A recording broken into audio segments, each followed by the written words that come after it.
내 마음을 다하고 목숨을 다하고 뜻을 다하고 힘을 다하여 주 너의 하나님을 사랑하라 하신 것이요 둘째는 이것이니 내 이웃을 내 자신과 같이 사랑하라 하신 것이라. 하나님, 우리의 마음을 다하고 목숨을 다하고 뜻을 다하고 힘을 다하여 주 하나님을 사랑하며 이웃을 사랑하며 주의 뜻을 따라 살아가는 복된 날이 되게 하옵소서. 예수님의 이름으로 기도드립니다. 아멘. 말씀은 마가복음 12장 35절부터 44절까지입니다.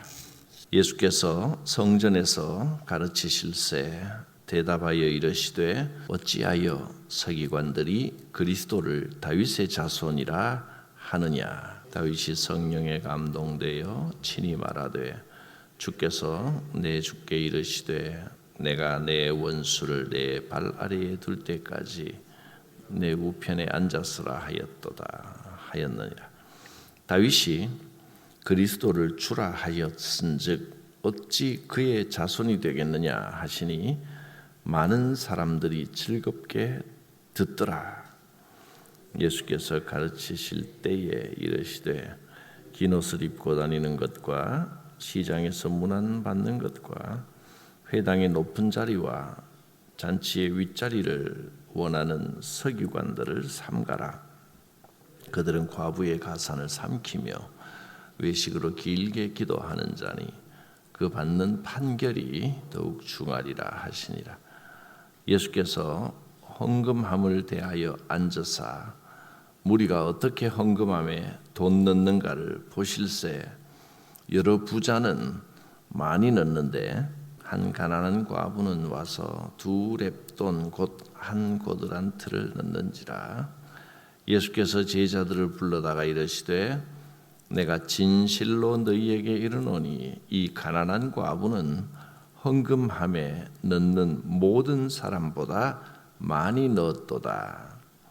그들은 그 풍족한 중에서 넣었거니와 이 과부는 그 가난한 중에서 자기의 모든 소유 곧 생활비 전부를 넣었느니라 하시니라. 12장 처음부터 전체에서 우리에게 어떤 말씀을 주시는지를 한번 기억해 보시기를 바랍니다. 12장을 시작하면서 악한 포도원 농부들에 대한 말씀을 주셨습니다. 주인이 포도원을 맡기고 멀리 떠났는데 이 농부들은 포도원을 자기 것인 양 자기들 마음대로 하고 싶어 합니다.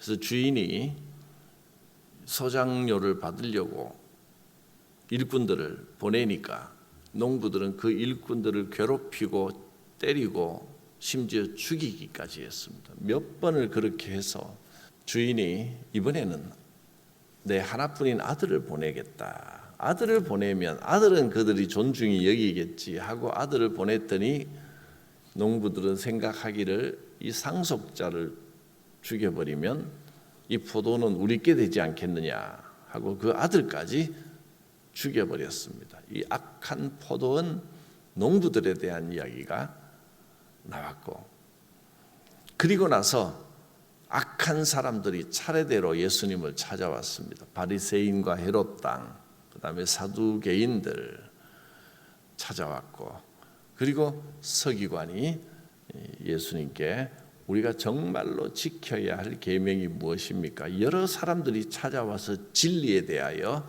물었습니다. 그리고 나서 또 어떤 사람이 물은 것 같습니다. 성전에서 주님께 묻기를 왜 그리스도를 다윗의 자손이라고 부릅니까? 메시아, 우리를 구원할 하나님의 아들, 그를 왜 다윗의 자손이라고 부릅니까? 그랬을 때 예수님께서 그 비밀을 이제 영적인 것을 가르쳐 주셨습니다. 왜 메시아가 다윗의 자손이고 다윗의 자손 중에 왜 메시아가 나오느냐? 그 이유는 그러면서 이제 다윗이 그리스도를 표현할 때 주님이라, 다윗이 그리스도를 내 주라 하였으니 어떻게 나중에 올 자기 후손을 주라 하겠느냐. 그 후손 중에 하나님이 보내시는 하나님의 아들이 오기 때문에 주님이라고 부른 게 아니냐. 이렇게 이제 비밀을 풀어주니까 핵심은 뭐냐면 그 다음에 나오는 말씀입니다. 사람들이 즐겁게 듣더라, 이 말씀. 말씀을 깨닫고 그 영적인 비밀을 풀어주는 것이 너무너무 행복하고 복되고, 지금까지 들어본 말씀이 아니고 처음 깨닫는 이 영적인 비밀이 너무나 행복해서 많은 사람들이 즐겁게 듣더라. 말씀 속에 이런 은혜가 있고 기쁨이 있고 행복이 있는 겁니다.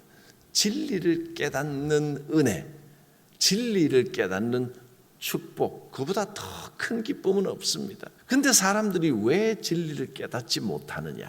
이 악한 포도원 농부들처럼 포도원을 자꾸 자기 것인 줄 알기 때문입니다.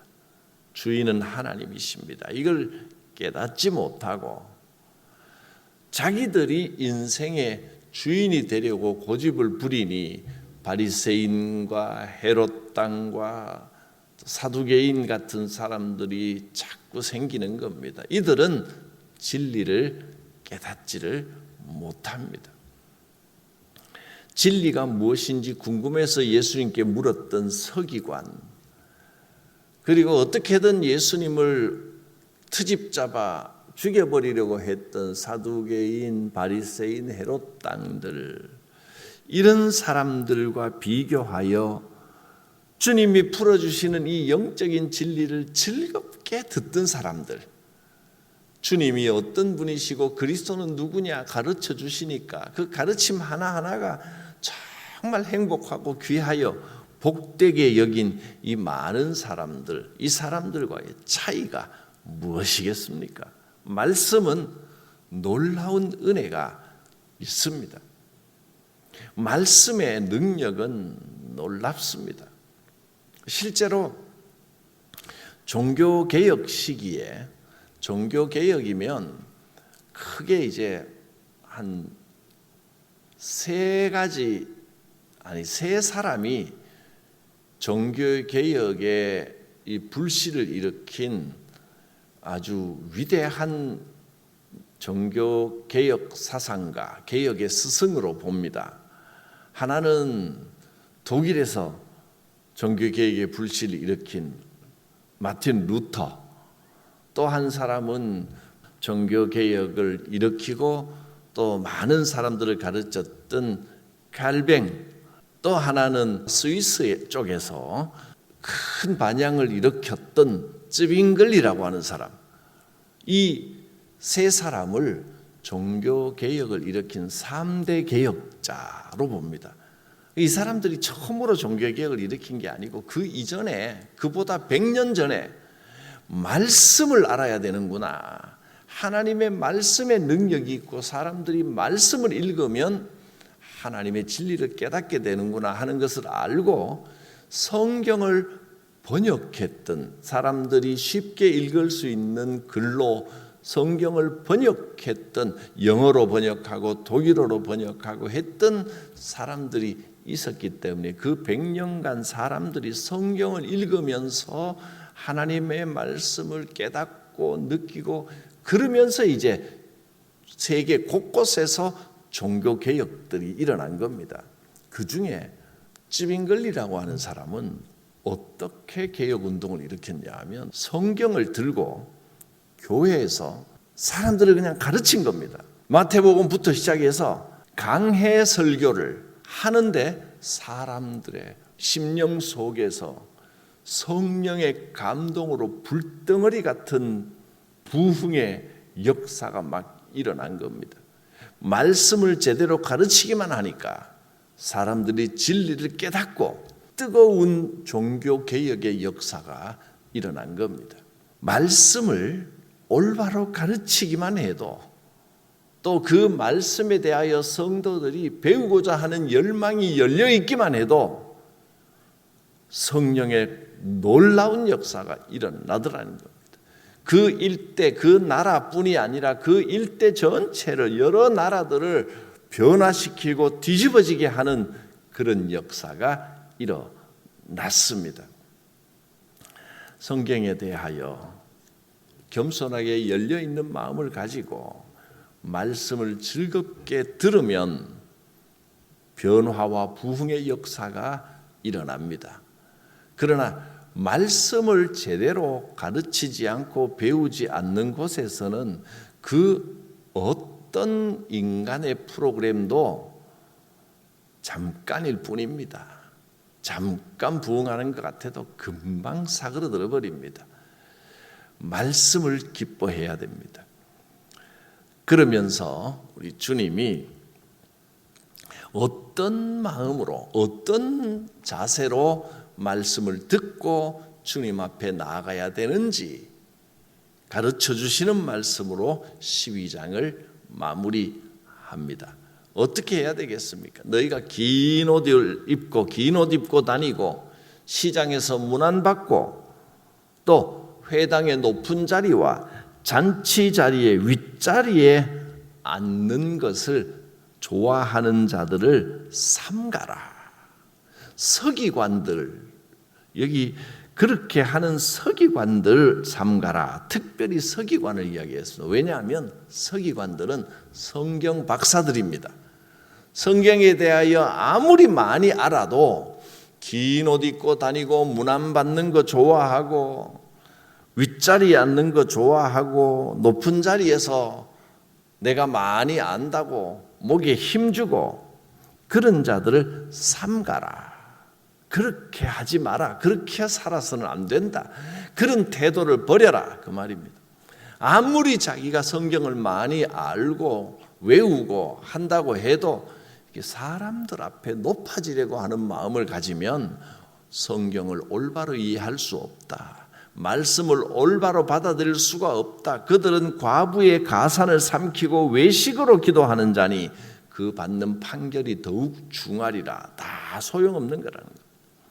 그러면 하나님께서 진정으로 기뻐하는 사람은 어떤 사람입니까? 한 가난한 과부가 자기는 가진 것이 없어도 동전 2잎을 진실된 마음으로 하나님 앞에 드렸습니다. 하나님께서는 아주 보잘것없는 그 동전 2잎, 그것을 부자가 사람들에게 보이려고 거들먹거리면서 많은 금액을 헌금한 것보다 더 귀하게 여기셨다. 그 과부는 자기의 가진 것 전부를 드렸다 하셨습니다. 하나님을 향한 우리의 마음, 우리의 자세가 어떤지, 우리의 태도가 어떤지에 따라 말씀의 역사가 나타난다는 겁니다. 많은 사람들이 주님이 가르치시는 말씀을 즐겁게 들었습니다. 그들의 삶의 변화가 일어났습니다. 어떤 사람들은 예수님을 잡아 시험에 빠뜨리고 예수님을 곤란하게 하려고 트집을 잡아 말도 안 되는 질문을 가지고 와서 자기들 많이 안다고 베베 꼬아서 어떻게든 예수님을 넘어뜨리고 하는 사람들이 있었는가 하면 순수하게 말씀을 듣고 그 영적인 진리를 기쁘게 받아들이는 사람들도 있었습니다. 이것은 성경을 많이 알고 적게 알고의 문제가 아닙니다. 어떤 마음과 태도로 하나님을 대하느냐. 하나님, 나는 비록 가진 것 없지만, 아는 것 없지만, 아무것도 없지만 내 가진 전부를 주님 앞에 올려드립니다. 내 모든 것은 하나님의 것입니다. 이런 마음과 태도로 주님 앞에 나아가는 이에게 하나님께서는 참된 은혜와 기쁨과 축복을 베풀어 주실 것입니다. 주님이 가르치실 때에 많은 사람들이 즐겁게 듣더라. 이 말씀의 축복이 오늘 우리에게도 임하시기를 바랍니다. 기도합니다. 살아계신 하나님, 주의 말씀 앞에 겸손하고 순종하는 올바른 태도로 말씀을 듣고 아멘하게 하여 주시옵소서. 주님은 숫자로 우리를 판단하시는 분이 아니심을 믿습니다. 우리가 많은 것을 주님 앞에 드릴 수 없고 또 많이 아는 것도 없지만은 동전 두 입을 주님 앞에 진심으로 드린 이 과부처럼 우리의 작은 것을 주님 앞에 드리며 우리의 부족한 모습 그대로 나아갈 때 주께서 축복하시고 은혜 베풀어 주실 줄 믿습니다.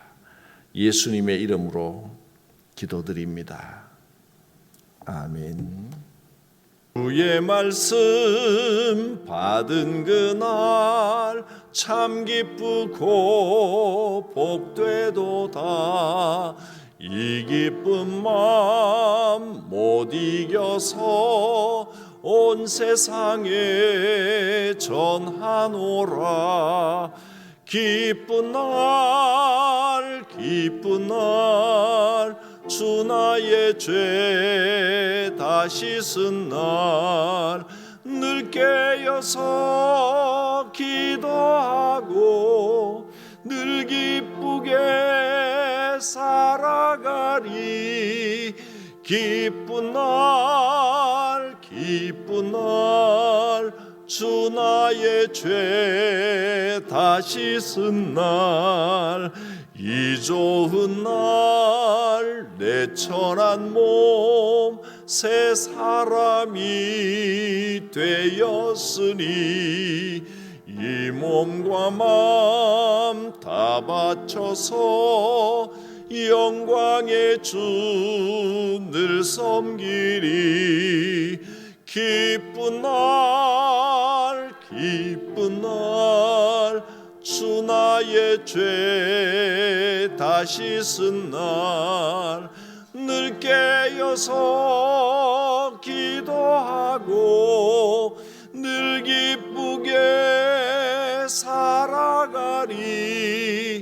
기쁜 날 주 나의 죄 다시 쓴 날 새 사람 된 그날부터 평안한 마음 늘 있어서 이 복된 말 전하는 일 나의 본분 삼았도다. 기쁜 날 주 나의 죄 다시 쓴 날 늘 깨어서 기도하고 늘 기쁘게 살아가리. 기쁜 날 주 나의 죄 다시 쓴 날.